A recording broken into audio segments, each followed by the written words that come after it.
Hello, friends, and welcome back to r/ProRevenge. In our first story, the boss refused to listen to our OP, and in vain. Now he's $1,000 short. But before we begin, don't forget to subscribe to our channel if you're new here and turn on notifications so you don't miss a new video every single day. Here we go. Boss insists equipment go to mechanic to save costs. The context. I'm a new supervisor in property maintenance, and the riding lawnmower we have is often broken down. A lot of these problems are from years of not doing preventative maintenance on it, which is something I've started doing recently in order to have the machine working better for longer and cutting down on downtime and mechanics costs. I've been spending almost all my free time researching this mower, so I know what's wrong when something's wrong, and I'll be able to tell the difference between a 30-minute, $40 repair I can do or a 3-day, $600 repair the mechanic needs to do. A few weeks ago, while I was in the middle of starting a maintenance log on the mower, my boss sees me and asks, "Is that thing broken down again?" To which I reply, "No, I'm just trying to make sure that it doesn't break down again." This is when he lets me know that he thinks what I'm doing is a waste of time and money because our biggest expense is labor, so he no longer wants me to work on the mower and instead wants me to take it to the mechanic across the city that charges $110 an hour for labor. The next week, of course, the mower breaks down again. I tell my boss that I think the problem is likely the air filter. He tells me to just take it to the mechanic. Me and my whole crew spend 45 minutes driving across the city to the mechanic, drop off the mower, and sure enough, they had to replace the air filter, and it took them an entire day. They also told me they'd looked the whole thing over and found no other issues and charged just a few $100s. 2 days after getting the mower back from the mechanic, it began to have issues again. I knew it wasn't the air filter, but the fuel filter looked extremely dirty. Once again, I told my boss, and he told me, "Take it to the mechanic." Back we go. I tell the mechanics that the fuel filter looks bad and describe the issues I'm having. They say it's probably the fuel pump module, so they'll replace that, and don't touch the fuel filters. This is another 3 hours of labor they charge us, plus parts, and the problem still isn't fixed. We get the mower back from them, and once again, it breaks down on someone's front lawn. I call the mechanic, he acts confused, then asks us to bring it back for them to work on it more. This time, they keep it for 3 days. I told them something was wrong with the fuel filter, and they insisted it must be the fuel pump, and took the whole fuel system apart just for them to agree with me that the problem was the fuel filter. Essentially, because my boss insisted that whenever there's a problem with the riding mower, we take it to the mechanic, even if I can fix it, it cost us nearly a full week of lost work, plus over $1,000 in mechanics costs, when we could have had it back up and running within 2 hours and for under $100. And our next story. Have fun fixing, well, everything. Okay, this is going to be a bit of a long one. Also, this didn't happen to me, as some of the stories on this subreddit are, but rather to a friend of a relative. Some backstory is necessary, so here goes. The relative mentioned before he moved to the Soviet Union under the leadership of Leonid Brezhnev to study in university.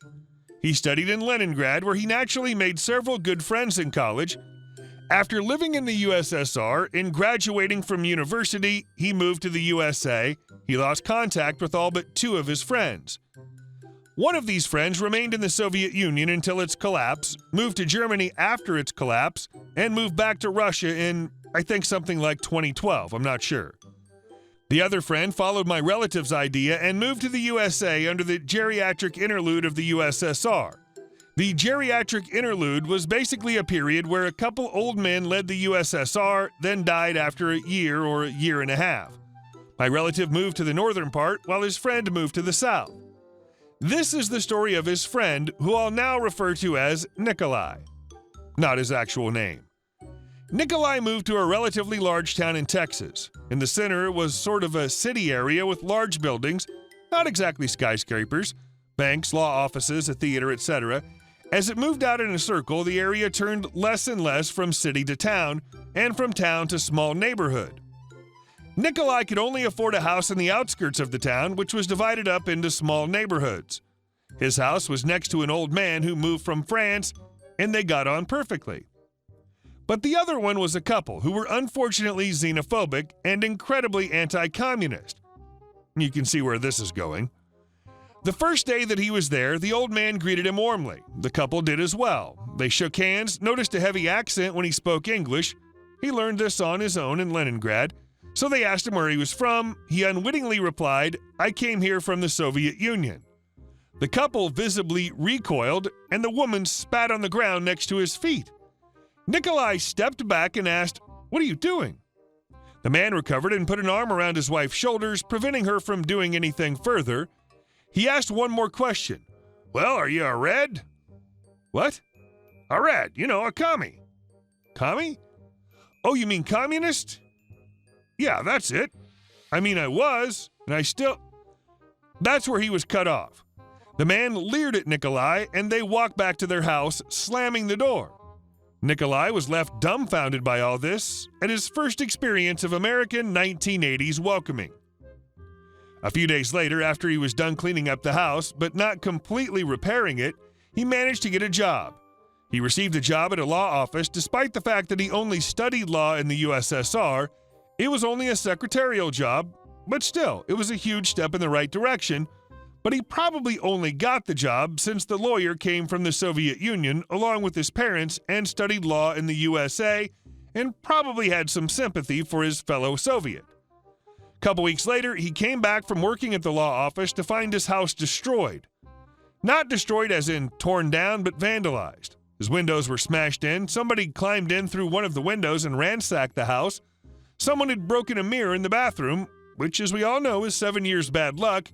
Add that onto the windows, and oh boy, that's a lot of bad luck. Nikolai was shocked, and he immediately went to one of his only friends in this new town, the old man next door. Nikolai asked for help on what to do with his house problems. The old man and Nikolai agreed that they would A, have to fix the house, B, get revenge on the neighbors, because they both knew that it was kind of obvious who did it, especially since the neighbors kept shouting at Nikolai over the couple of weeks out of their windows, "Effing commie! Get your red butt out of here before we kick it back to that effing country." Stuff like that. Nikolai dejectedly went back to his house and began to clean stuff up. After cleaning up the majority of his house, which took several hours, it was then 9 o'clock, which was the time that his other friend, his boss, went home. So he went to bed and decided to see his friend about what to do with the windows and the mirror, along with some other stuff, since he just couldn't afford it. The next morning, Nikolai, while walking into the city, he had to leave early since he had to walk about 3 miles, had an idea. He reached the lawyer's office, and the lawyer slightly reluctantly agreed to pay for the windows and mirror being fixed in return for a small amount being taken out of his paycheck until it was paid off. Nikolai agreed and talked over his plan with the lawyer. The lawyer loved it, but thought that it was a bit unethical. Nikolai finished the day's work. As he was about to leave, his lawyer said to him, "It'll have to pass the voting committee first." Nikolai's reaction was something like this. "What?" "Yeah, there's a committee in your neighborhood that votes if you want to change or add something to your house. Of course, what happened to your house wasn't exactly following the rules, but still." You see, Nikolai's plan was to plant a tree. That was it, plant a tree. His plan came off of one event. While eating breakfast the day after his house was trashed, he glanced at the newspaper. It said that a huge storm was expected, not hurricane level, but still a really big thunderstorm. He would plant a tree with some cuts in it and position it such that it fell on something, and that something was his neighbor's new car. The man had come home one day with a beautiful new car. Nikolai's revenge would have the power to destroy it. He went home and asked the old man, "How do I get permission to plant a tree in my yard?" The old man gave him a lecture that lasted about 15 minutes about how the voting committee worked. Then he said, "There's a committee meeting tomorrow. I'm sure we can skip all the paperwork formalities, and you can just show up and present your idea." The next day was passed in an agony of waiting, and when the evening came, Nikolai showed up, grinning, to the meeting. After a few minutes, the doors of the building where the meeting was held were shut, and the old man stood up at the podium. It turned out that the old man was actually the head of the voting committee. Nikolai's request to plant a tree was accepted as 5-0. Nothing was wrong with planting a tree, reasoned the committee. It must have slipped their minds that there was a storm arriving in a couple days. The next day, Nikolai bought a large tree and, with the help from a couple of volunteers who he got in on the plan, managed to plant it. This whole time, the racist neighbors were peering out of their windows and grinning. Nikolai and another worker made a series of cuts so that when the storm arrived in the east, the tree would fall in the west. They held it up with a couple of ropes, and they would cut the ropes when the storm came, so when the tree fell, they would use the excuse that the storm caused the tree to fall.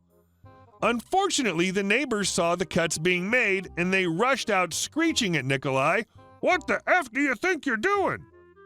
The workers saved the day by saying, "We're just making some safety cuts so the tree doesn't fall, for balance." Oh, the irony. Nikolai, as a matter of fact, had just made a third friend. Long story, but sit tight. The end's coming soon. The next day at 7 a.m., the storm arrived. In a frenzy of lightning, thunder, and rain, the people of Nikolai's town suffered, but his neighbors would suffer the most. At 10:30 a.m., Nikolai went outside with a knife. He cut the ropes. The tree stood upright for a moment. Then after a few moments, it slowly tilted in the wind. It fell. There was an ear-damning crash, and the car lay in a wreckage under the tree. But that wasn't the end of it. A branch broke off the tree and slammed into the side of the house, destroying 3 windows in a row. The side of the house had a new hole. Rainwater gushed in, and I hate to imagine what happened to the inside of the house because of water damage. The neighbors sprinted out of the house screaming, "Your effing tree destroyed our house!" They didn't notice the car until they went outside. They went backcrap insane. Nikolai moved a couple months after that. He moved up to Michigan, where the community was much more accepting. He kept in touch with the old man, his former boss, and the worker that saved his butt. How do I know this story in such detail? Nikolai told it to me last night. He visited me. Hey guys, thank you all for watching the video. I'll see you in the next one.